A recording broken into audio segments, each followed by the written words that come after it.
السلام عليكم ورحمة الله وبركاته. ازيكم؟ اخباركم ايه؟ النهاردة هنتكلم عن موضوع مهم جدا بيهم كل حد بيتجمع مع عيلته، وهو التجمعات العائلية، واللي ساعات بتحصل فيها أسئلة محرجة وكلام مستفز من بعض الناس، والطاقة السلبية اللي بتتراكم جواكي. زي مثلا أسئلة من نوع: انت لسه ما اتجوزتيش؟ مش ناوية تخسي مثلا؟ هو انت لسه ما سبتيش الشغل ده؟ طب نعمل ايه؟ نسكت وما نقولش حاجة؟ نرد ونتعصب؟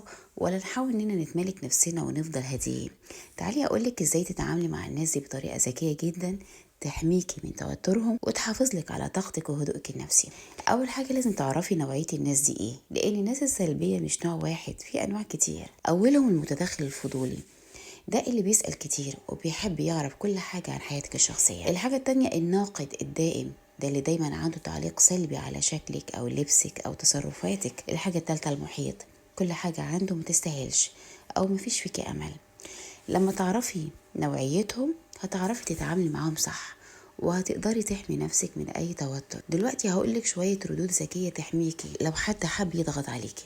لو حد سألك ليه لسه ما اتجوزتيش، ممكن تقولي مثلا: والله كل حاجة بتيجي في وقتها، وأنا راضية والحمد لله ومش مستعجلة.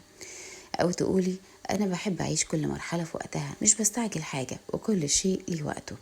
أو أنا مرتاحة كده والحمد لله، ودي أهم حاجة. الردود دي مش بتخليكي تهاجمي حد، ومش بتخليكي كمان تسكتي، لكن بتحطي حد بطريقة لطيفة وذكية جدا.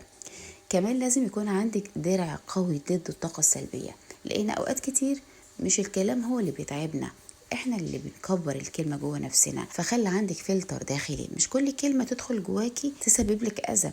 قبل ما تروحي أي تجمع خدي لحظة لنفسك وقولي دعاء بسيط زي: اللهم إني أعوذ بك من كل طاقة سلبية، من كل من يضعفني ويضايقني. افتكري دايما ان رأي الناس مش هو حقيقتك. حددي حدودك وما تخليش حد يتعداها او يضغط عليك. نسأل نفسنا سؤال مهم: امتى نبعد عن الاشخاص دي؟ في مواقف لازم ننسحب فيها بهدوء من غير اي دراما. فلو حد بيتجاوز او بيهينك او بيضغط عليكي، انسحبي من المكان فورا. غيري الموضوع او اتكلمي مع حد تاني، وما تديش الشخص ده اي اهمية، وما تبينيش ان ناجح انه يضغط عليكي. كل ما يكتشف انه نجح، ده هيزود لحد ما يخليكي تفجري غضب وتظهري بشكل سلبي، وده هيفرحه جدا. انسحابك مش نقص منك، بالعكس، انت مش لازم تردي على كل كلمة سلبية او مستفزة. في ناس كلامها عادي بالنسبة ليهم، وفي ناس قصدها يستفزوكي ويظهروكي قدام الناس بشكل سيء. انت اكبر من كده واحسن من كده بكتير. دايما افتكري ان احترامك لنفسك اهم من ارضاء الناس. واحنا مش لازم نغير الناس، لكن نقدر نغير طريقتنا في التعامل معاهم. شاركيني في التعليقات ايه اكتر موقف سلبي حصل معاكي في تجمع عائلي، ازاي رديتي عليهم؟ لو حسيتي ان الفيديو ده افادك ابعتيه لصاحبتك لو هي بتتضايق من التجمعات.